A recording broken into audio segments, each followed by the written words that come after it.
যেখানে তৃণমূলে ভোট বেশি সেখানে নামটা বেশি বেশি বাদ দিচ্ছে। এটা পুরোপুরি বিজেপি চক্রান্ত, বিজেপি চক্রান্ত নাম বাদ দিচ্ছে। আমরা কি দিয়ে শেষ থেকে ছাড়বো? আমরাও দরকার হয় আমরা নির্বাচন কমিশনের দ্বারস্থ হয়ে আমরা কোর্টে যাব, কোর্টে গিয়ে আমরা প্রমাণ করবো যে আমরা প্রকৃত voter.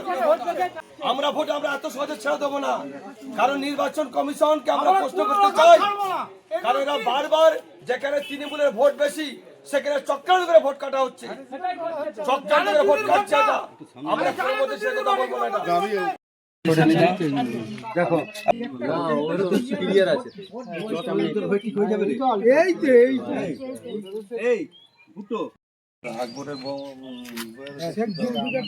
Moidul Ali Khan, সুরাফ Ali Khan under 8 judicial, Imran Khan, আকবর খান আন্ডার 8 জুডিশিয়াল, ইসমাইল খান, সেকেন্দার খান আন্ডার 8 জুডিশিয়াল। আমাদের এখানে যে সমস্ত ভোটারদের আনজুডিশিয়াল যে এগুলো দেখছি তাতে করে দেখা যাচ্ছে ম্যাক্সিমাম তার আপনার বার্থ সার্টিফিকেট আছে, উচ্চ মাধ্যমিক সার্টিফিকেট আছে, তাতেও দেখা যাচ্ছে এইরকম ধরনের রিমার্ক দাগ দেওয়া আছে, তাদের এই সমস্ত ব্যাপার আন্ডার ম্যাজিস্ট্রেট এগুলো দাগ দেওয়া আছে। কিন্তু এইগুলো তো ব্যাপারটা হচ্ছে আমাদের গ্রামেতে ম্যাক্সিমাম সমস্ত এই সমস্ত মানুষগুলো তো আতঙ্কিত মধ্যে আছে। আমাদের নির্বাচন কমিশন যে ডকুমেন্টস বলেছে সেই ডকুমেন্টসগুলো দিয়ে যদি এইরকম অবস্থা হয় তাহলে কি করতে চাইছেন বলুন? আমরা কি করবো? আর তারপরে এগুলো ফিরে আসছে, 2002 নাম রয়েছে, তারপরে যদি এরকম ফিরে আসে তাহলে ওনারা কি বলতে চাইছেন যে এগুলো এখানে যেহেতু একটা মুসলমান বিশুদ্ধ এলাকা অথবা বাদ দিয়ে দিতে হবে? আমার এই বুথে এখানে আমার নাম শেখ সারাউদ্দিন, ওরফে বাবলু। ভোটারগুলো তারা দেশের নাগরিক নাকি, এরা ভোটার কিনা? তাহলে আমরা যদি প্রশ্ন করি ইলেকশন কমিশনারকে, ইলেকশন কমিশনার এতদিন আগে কি করছিলেন? যখন একের পর এক মসনদ দখলের লড়াইয়ে এই সাধারণ মানুষের ভূমিকা ছিল অপরিহার্য, তখন ইলেকশন কমিশনার কি শুয়েছিলেন না ঘুমের ট্যাবলেট খেয়েছিলেন? তখন কি জেগে উঠতে পারেননি যে এই সাধারণ মানুষের ভোটে নরেন্দ্র মোদী সরকার গঠন হয়েছে, মমতা ব্যানার্জি সরকার গঠন হয়েছে, দেশের মসনদ দখল হয়েছে? তাহলে কি এরা অবৈধ ভোটার? তাহলে অবৈধ ভোটার যদি হয় তাহলে নরেন্দ্র মোদীর চেয়ারও অবৈধ, অমিত শাহ চেয়ারও অবৈধ। তাহলে সেই অবৈধ চেয়ারকে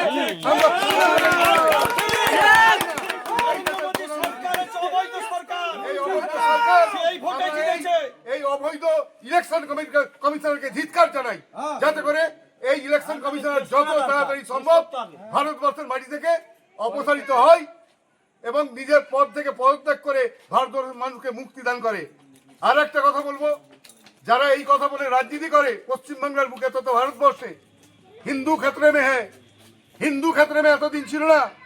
ভারতবর্ষের জমিনে, ভারতবর্ষের মাটিতে হিন্দু, মুসলমান, শিখ, জৈন, খ্রিস্টান সবাই ভাই ভাই, একে অপরের সুখে দুঃখে আমরা কাছে দাঁড়িয়েছি। আমরা দেখেছি অনেক রকম যুদ্ধ হয়েছে, সাম্প্রদায়িকতার দানা বাঁধা হয়েছে, কিন্তু আমরা কোনোদিন সাম্প্রদায়িকতার সঙ্গে আপোষ করিনি, আপোষ করবো না। আজ নরেন্দ্র মোদী সরকার তার রাজনৈতিক কলা কৌশলে, প্রশাসনিক কলা কৌশলে মানুষকে বিভাজনের রাজনীতির মুখে ঠেলে দিয়েছে। আমরা চাই না এই বিভাজনের রাজনীতি, আমরা চাই না এই ভাগাভাগির রাজনীতি। ভারতবর্ষ দ্বিখণ্ডিত হোক, আমরা এটা চাই না। ভারতবর্ষ দ্বিখণ্ডিত চেয়েছিলেন আরএসএস এর প্রমুখ নাথুরাম গোডসে চেয়েছিলেন, সেই পথ মত অনুসারে আজকে নরেন্দ্র মোদী, অমিত শাহ চালিয়ে যাচ্ছেন। কি আছে নরেন্দ্র মোদী শিক্ষাগত যোগ্যতা? কি আছে অমিত শাহ শিক্ষাগত যোগ্যতা? কি বলেন কথা? উনি কথাগুলো চেয়ে দেখেছেন যে ভাষা বলে?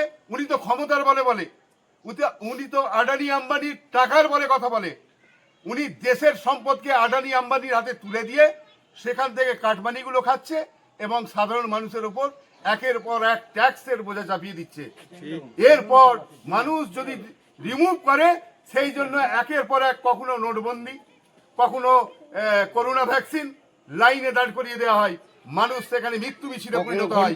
এই হলো পশ্চিমবাংলা তথা ভারতবর্ষের বিজেপির এজেন্ডা। এই ভারতবর্ষ থেকে মুসলমান তথা সাম্প্রদায়িকতার বীজ বোনা, মুসলমানকে বিতাড়িত করা এবং সাম্প্রদায়িকতার বীজ বোনা। এই হলো বিজেপির এজেন্ডা। আমরা চাই না বিজেপিরা এই সাম্প্রদায়িকতার মনোভাবকে অ্যাকসেপ্ট করতে, এবং সঙ্গে যিনি বর্তমান ইলেকশন কমিশনার, সেই ইলেকশন কমিশনার যত জলদি পারেন অবসর নিন। আপনি সসম্মানে কোনো একটা জায়গায়, কোনো একটা দ্বীপে গিয়ে বসবাস করুন, যেখানে জনশূন্য মানুষ, যেখানে মানুষ নেই, যেখানে মানুষের বসবাস নেই, শুধু আপনি এবং জল এবং আকাশ। সেই জায়গায় আপনি থাকুন, কারণ সেই জায়গায় থাকলেই আপনি কিন্তু মঙ্গলময় মানুষের জন্য, ভারতবর্ষের মানুষের জন্য। আপনি কখনো খেয়েছেন শুকনো রুটি? খাননি। খাননি নরেন্দ্র মোদী, খাননি অমিত শাহ, কেউ খাননি। খেয়েছেন এই 300 টাকা জন্মজুর। এই 300 টাকার জন্মজুরকে আপনি ভোটার লিস্ট থেকে বাদ দিয়েছেন। পারবেন এদের ঘুমটা আনিয়ে দিতে? পারবেন এদের শান্তি আনিয়ে দিতে? পারবেন না। কেন এই খেলা খেলছেন?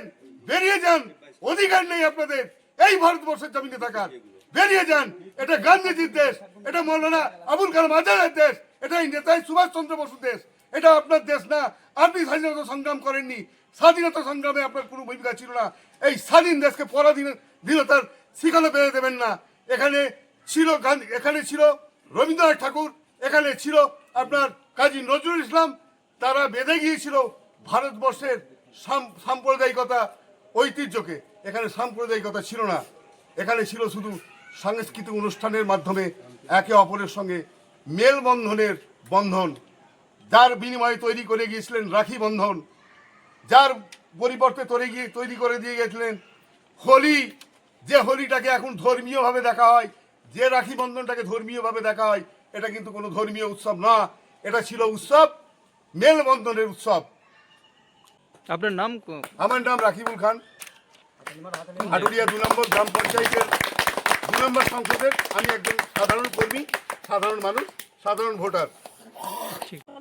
ভালো করে দেখো। কে কে?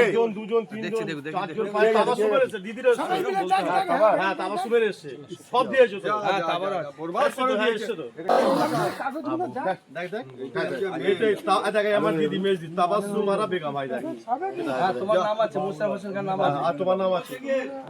একদম বেকার, বেকার, একদম বেকার।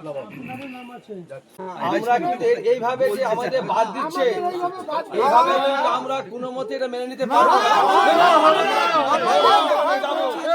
আমরা বিশাল আন্দোলনে যাবো, প্রচুর আন্দোলন হবে, নির্বাচনের বিরোধ আমরা আন্দোলনে যাবো। এটা আমরা কোনো মতেই ছাড়বো না। আমরা আন্দোলনে যাবো, কোনো মতেই ছাড়বো না। আন্দোলনে যাবো, এটাকে নিয়ে আমরা দেখে দেবো, আমরা দেখে দেবো কিন্তু এটাকে নিয়ে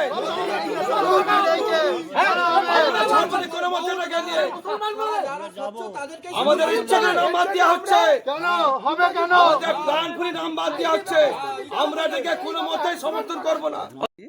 নাম তো প্রত্যেকেরই আছে, কিন্তু দেখছি যে আমাদের টোটাল আমাদের এই দুটো বুথে 2 নাম্বার এবং 3 নাম্বার বুথে যে আমাদের ভোটার লিস্টে যে নাম আছে, সে নাম প্রত্যেকের লিস্টে এসেছে, কিন্তু প্রায় 50% নাম আন্ডার অ্যাডজুডিশন আছে।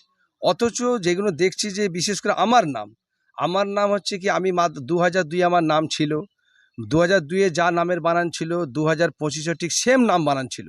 আমার যখন হিয়ারিংয়ে নোটিশ এলো, যখন আমি পেপার সাবমিট করলাম, 2002-এর লিস্টটা আমি সাবমিট করেছি এবং আমার মাধ্যমিকের পাস সার্টিফিকেটও দিয়েছি। সে তা সত্ত্বেও আমার নাম আন্ডার অ্যাডজুডিশনে এসেছে। এমন ম্যাক্সিমাম যাদের নাম এসেছে তাদের কেউ জন্ম সার্টিফিকেট দিয়েছে, কেউ মাধ্যমিকের পাস সার্টিফিকেট দিয়েছে, তা সত্ত্বেও তাদের কিন্তু আন্ডার অ্যাডজুডিশনের নাম এসেছে, যেটা আসার কথাই নয়। নির্বাচন কমিশনের কথা মতো পেপার সাবমিট করার পরেও তাদের আন্ডার অ্যাডজুডিশনে আসছে। নির্বাচন কমিশন কি করছে আমরা নিজেও বুঝতে পারছি না। এর মানুষকে অযথা হ্যারাসমেন্ট করছে, আতঙ্কিতে ভুগছে, মানুষ আতঙ্কে ভুগছে। কি হবে জানি না। আমরা সব গ্রামের মানুষ, প্রায় আজকে টোটাল আমাদের গ্রামে 2945 ভোটার, তার মধ্যে প্রায় 1143 ভোটারের নাম এরকম আন্ডার অ্যাডজুডিশনে এসেছে। মানুষ গ্রামে আতঙ্কিত ভুগছে, যে কোনো মুহূর্তে কারো একটা ক্ষতি হয়ে যেতে পারে।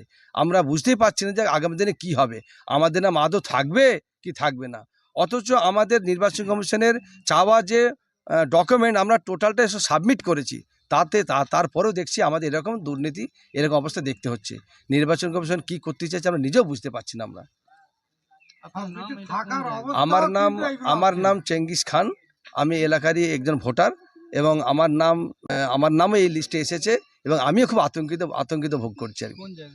এটা হচ্ছে বাগনান থানার অন্তর্গত, বাগনান বিধানসভার অন্তর্গত, হাটুরিয়া 2 নম্বর গ্রাম পঞ্চায়েতের অধীন। এটা নপড়া গ্রাম, 1 নম্বর, 2 নম্বর, 3 নম্বর বুথ। এই 395 দেখো, মোহাম্মদ ফারুক খান।